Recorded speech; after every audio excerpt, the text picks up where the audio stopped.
Oh, let's start. So, tuloy natin yung nakaraan nga, pero bagong lecture na to. Same lang rin yung process natin. Ah, sa top lang ulit ako magdo-draw. So, natapos na natin halos lahat ng drawing tools, no? Pero maliban na lang, may iniwan ako na dalawa. Yun yung array. Ito, or yung tinatawag na linear pattern, saka circular pattern, saka transform. Tatlo pala yan. So, ang linear pattern kasi, ginagamit siya to create pattern. Okay? Kung makikita nyo, may dalawang klaseng pattern, linear pattern sa circular pattern. Sa linear pattern, maganda makita nyo na lang. Halimbawa, meron akong square dito. Tapos gustong gumawa ng maraming square na yan na equal distance at certain numbered. So, pwede yung gamitin yung linear pattern. Click yung linear pattern, select yung object or yung apat na yan. Tapos, automatically, bubuhin niya na yung linear pattern niya. Yan. So, sa ngayon, may tatlong box, same sizes, same distance sa isa't isa. Yan. So, pag sinabing linear pattern, ibig sabihin, diretso lang.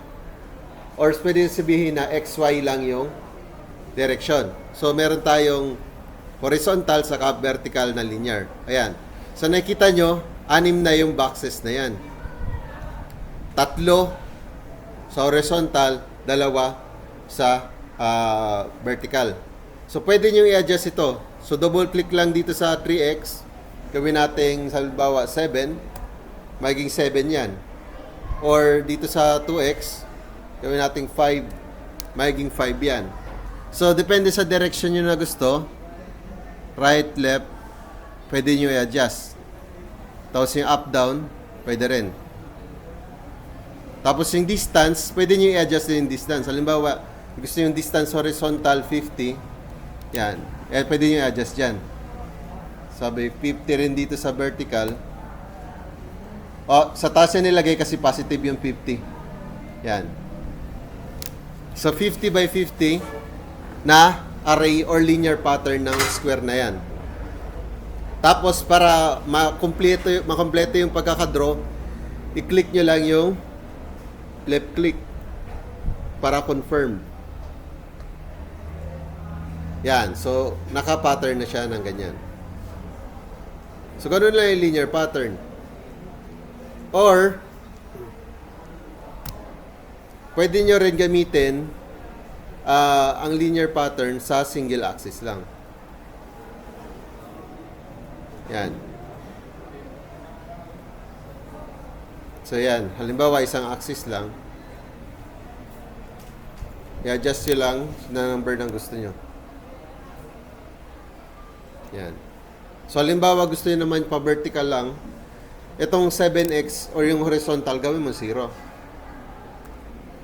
Tapos itong top, gawin yung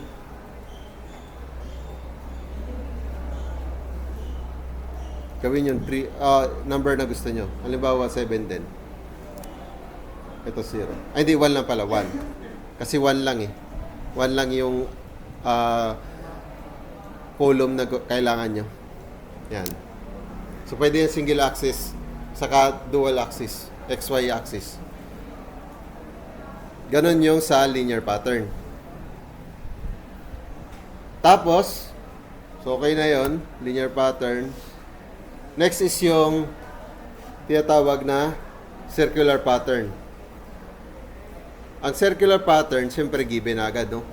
Kung ang linear pattern is meron kang x-axis, ang circular pattern is meron kang pabilog. Kasi circular nga, di ba? So, halimbawa, gawa tayong circle dito sa gitna.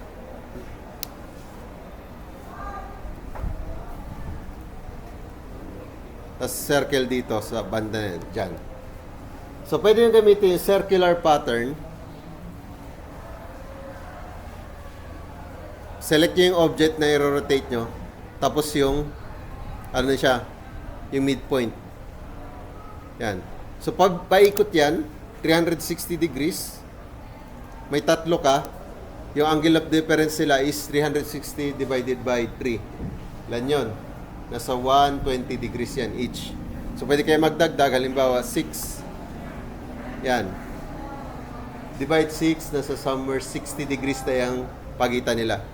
Pero, pwede mo i-adjust yung yung ilang angle yung rotation mo para doon lang siya malagay yung objects na i-rotate mo o yung i-circular pattern mo. Yan. So, halimbawa nito is gusto mong gumawa ng cogwheel. Pwede kang gumamit ng circular pattern. At the same time pala, ito, nakikita nyo yung center point. Pwede nyo i-adjust yan. Kung saan nyo gustong ilagay yung center nila. So, halimbawa, dito lang sa gilid ng bilog o di kaya sa gitna, pwede yung i-adjust dyan. Next, mamaya itatry natin gamitin yung mga pattern na yan. Next is yung transform. Ang transform naman, simply, ginagamit lang pang-transform. Halimbawa, ita-transform mo yung object na yan, pwede mo i-scale pataas, yung drawing na yan, or scale down, pababa. Yan. Scale up.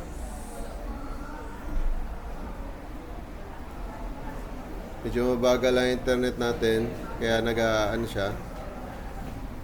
Scale up, scale down.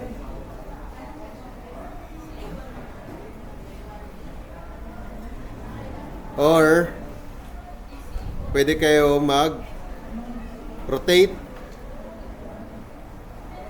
I-rotate yung object. I-move ng axis, yung direction. Tapos, ilipat yung anchor nung pagkaka-anchor ng transform. Yan. So, parang para siyang sa Photoshop din, yung transform tool nun. Pero minus yung skew. Para yung movements lang, scale, tapos rotation. Yun yung sa transform. Okay, halimbawa, let's do something na sa application. Let's say, sabihin natin, gusto yung gumawa ng cogwheel. Para gumawa ng or gear something. So, gawa kayo bilog. Gawa kayo mas malaking bilog. Drawing kayo ng linya dito. Simula dito papunta dito, halimbawa. Tapos i-offset natin ng mga siguro ganyan. 17. Tapos, mirror lang. Paganyan. Diretso. Extend. Yung isang linya papunta dito sa bilog para makakreate ng area. Ganun dito rin sa kabila. Extend. Papunta dyan. Yan. So, pwede na natin gamitin yung circular pattern. Click lang circular pattern. Select yung mga objects na i-rotate. Adjust yung number kung ilan. Halimbawa, 10. Pwede ba 10? Or 12. Hindi na pwede. So, 10 lang. 10. Tapos, meron na tayong something na nagre-represent ng gear. So, pwede na lang i-trim yan yung mga hindi natin kailangan na parts. Trim, trim, trim, trim, Forgot to say pala, yung transform tool pala is kailangan hindi constrained yung drawing mo para magamit mo siya.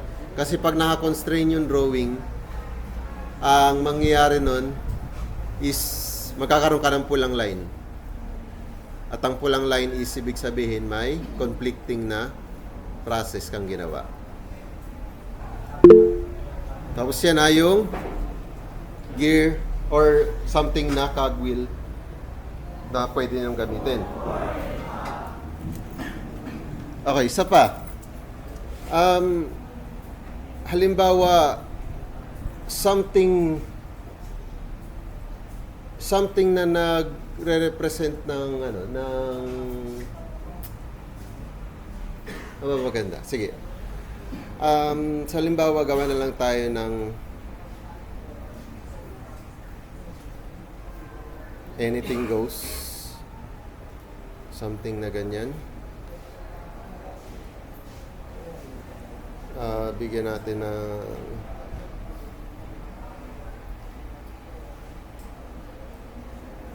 ayun ba yun?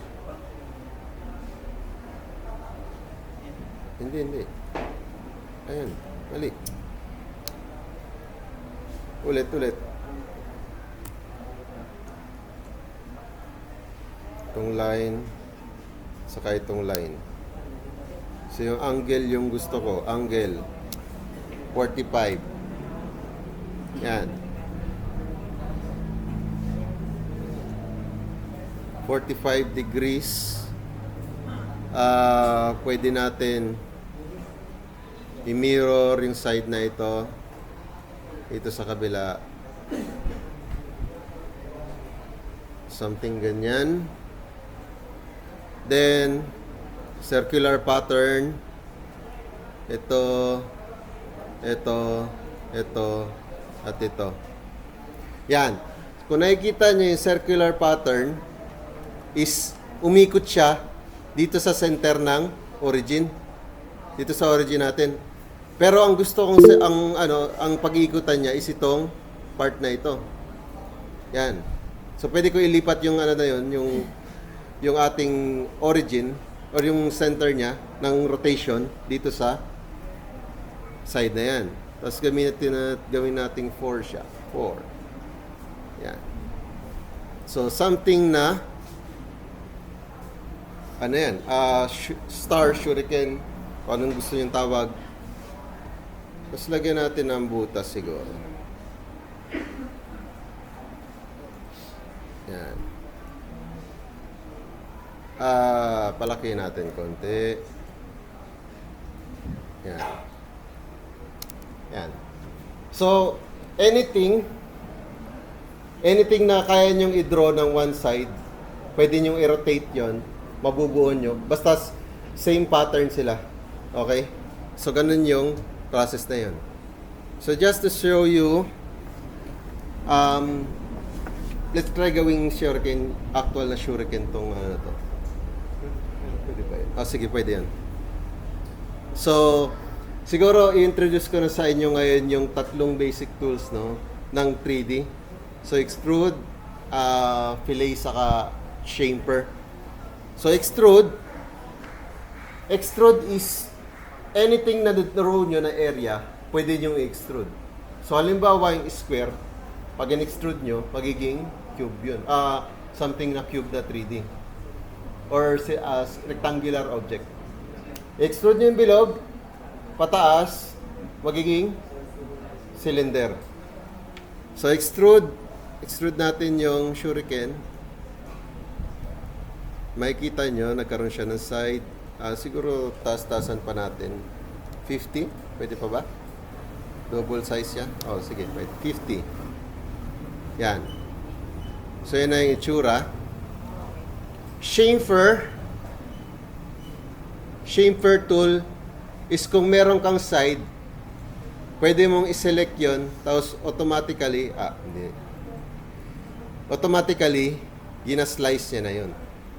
Gawin natin chamfer is 25.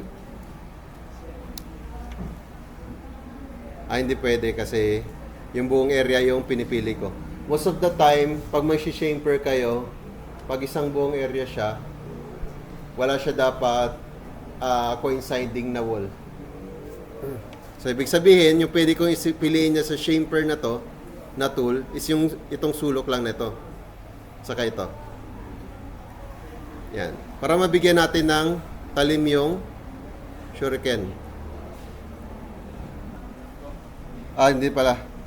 So, nakita yung nagkamali ako kasi yung value kasi is naging 5 na maliit lang yung pagkaka-shaper niya. Ayan, no? So, pwede nyo balikan yung process dito sa gilid. So, nakikita nyo dalawa yung shaper 1 sa shaper 2. Yung shaper 1, ito yan. Yung ginawa ko kanina. Ito yung shaper 2, dito sa maling value na nalagay ko. So, pwede nyo i-double click yan, yung shaper 2. Tapos baguhin yung distance para tumama yung pagkaka-shaper niya. Yan. So, isa yan legit na shuriken na. Tapos, syempre ito gawin nating medyo ano siya, medyo sabihin natin circular na siya. So, pwede yung piliin yung gamitin yung fillet. Yung fillet is kagaya ng fillet na draw, binibigyan niya ng curve, yung gilid. So, ito, saka itong side na ito, gawin nating 25 din, kasi 25 siya eh. Magiging parang donut na yung ano na yan, yung part na yan. So, legit na shuriken na ito. Pero gawin natin, pwede niyong baguhin yung kulay kasi medyo light blue, no? Parang hindi siya ganun ka, ano? Gawin nating dark. So, edit appearance. So, dito sa part 1, yan yung part 1. Yan yung shuriken natin. Pwede nyo i-hide din pala yan. Yan. Select nyo lang, right click, tapos edit appearance. So, hanapan nyo na medyo metallic na kulay. Yan. Something na ganito. So, yan na. Lalabas na yung nakahide pa pala. Shuriken natin. Hindi ko alam kung pwede baguhin. Pero,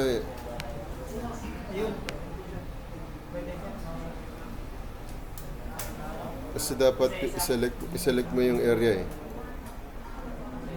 Ay. Kasi pwede mo pwede niya baguhin pero matrabaho gawin. Ay, di pa rin pala. Kasi pwede mo piliin yung mga face na ano eh. Face na babaguhan nyo. Madali lang rin. Kala ko isang face lang yung kada process kasi. Okay, so ano pala yung sa linear pattern, kasi circular pattern na application to eh. Sa linear pattern, ang tingin nyo yung yung magandang paggamitan ng process na yun? So, pwede sa mga jealousy or halimbawa mag-design kayo ng case ng ng electronics, nakikita nyo to? Yung mga vents is karamihan yan gagamitan nyo ng linear pattern. So, ganun yung example.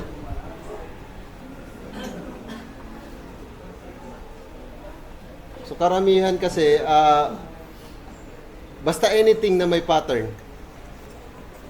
So, ito yung pinakita kong model sa inyo nakaraan, no? Ayan.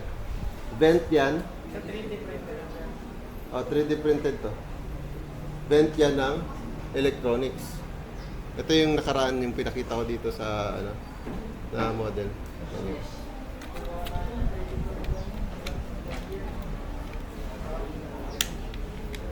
So matuto kayo ng 3D modeling, kaya nyo gawin ganito.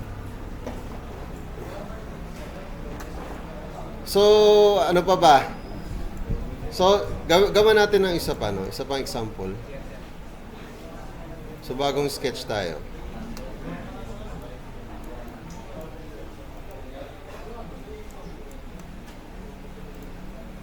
Sketch 2. Halimbawa, gawa tayo kunay.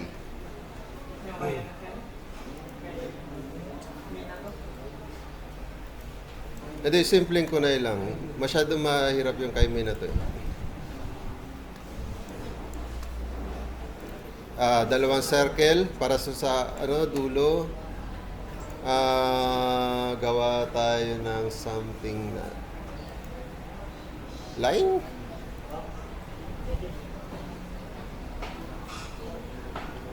Hindi.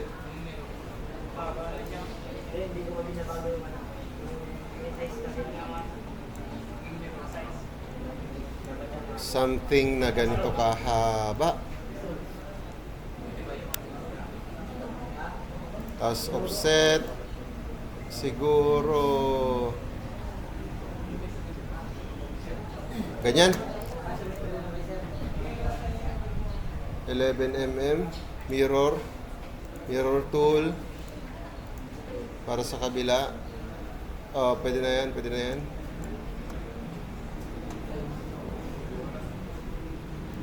Tapos extend lang kasi putol yon. Yan. Tapos gawin natin yung blade. Line tool na lang.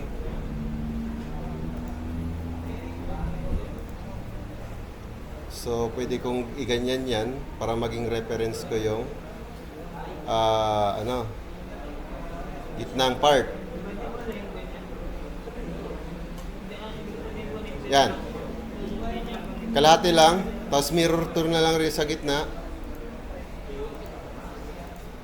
para mag-match siya ng ganyan. Then, pwede na tayo mag 3D na. So, extrude ulit. Tingnan natin kung gaano kataas lang.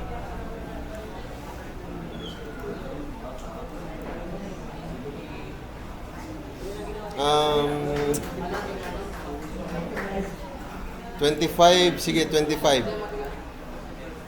Tapos, bigyan ng chamfer yung mga gilid.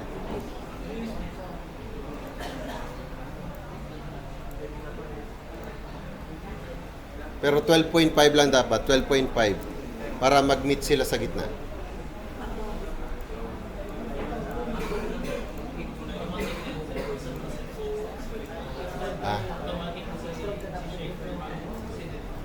Kung gusto mo lagyan ng shaper. Kasi kung distance yun sa taas, halimbawa 10 mm yun, yung distance yun ng pagkakaanan nyo.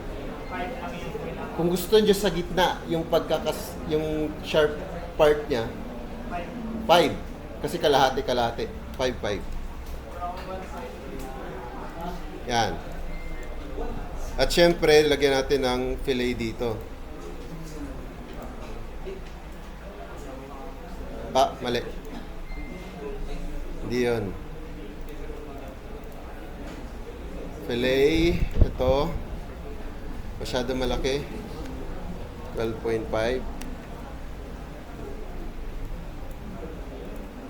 12.5. Yung distance kasi hindi na natin siguro adjust na lang. 5. 7. 8. Yan.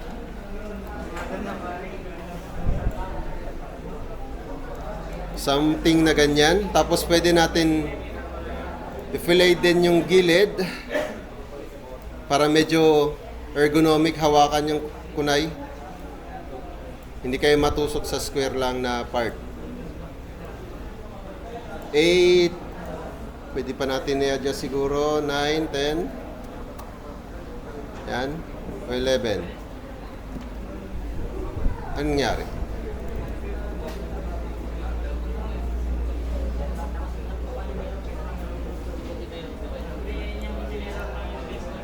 Yan.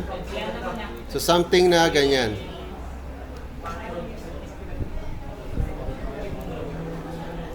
So, meron tayong kunay sa shuriken, pero mas malaki shuriken natin.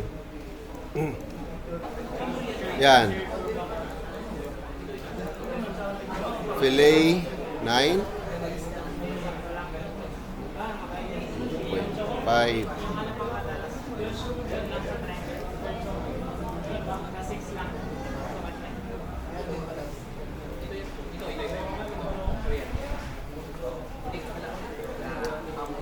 Yan, so something na ganyan.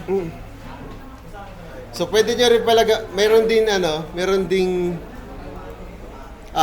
pattern dito sa 3D.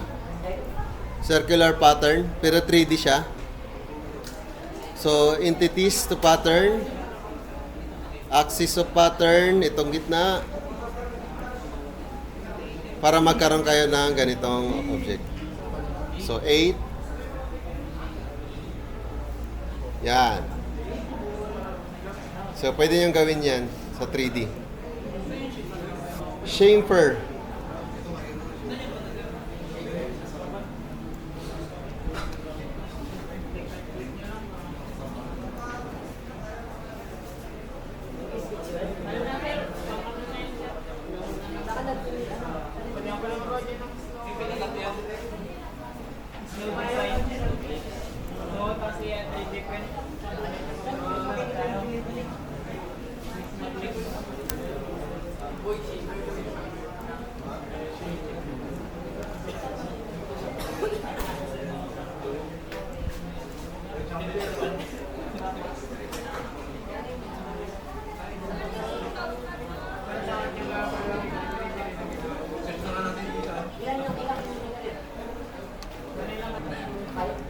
Okay, lastly, so, di ba may part 1 saka part 2 na dito? Ito yung part 1 ni Shuriken, yung part 2 is yung kunay. So, sa part na yan, pwede nyong i-rename ito. Yan, so rename, sabihin natin ito yung Shuriken. Tapos yung part 2, yan yung kunay. Yan. So, ginagamit yan kadalasan para hindi kayo lito-lito. Kasi minsan, magkakaroon kayo ng siguro ng process na kailangan nyo yung kopya ng isang 3D object para gawing reference pa sa iba. So, hanggat maaari, ayusin nyo yung pagkaka-arrange nun. Lalagyan mo ng pangalan, etc.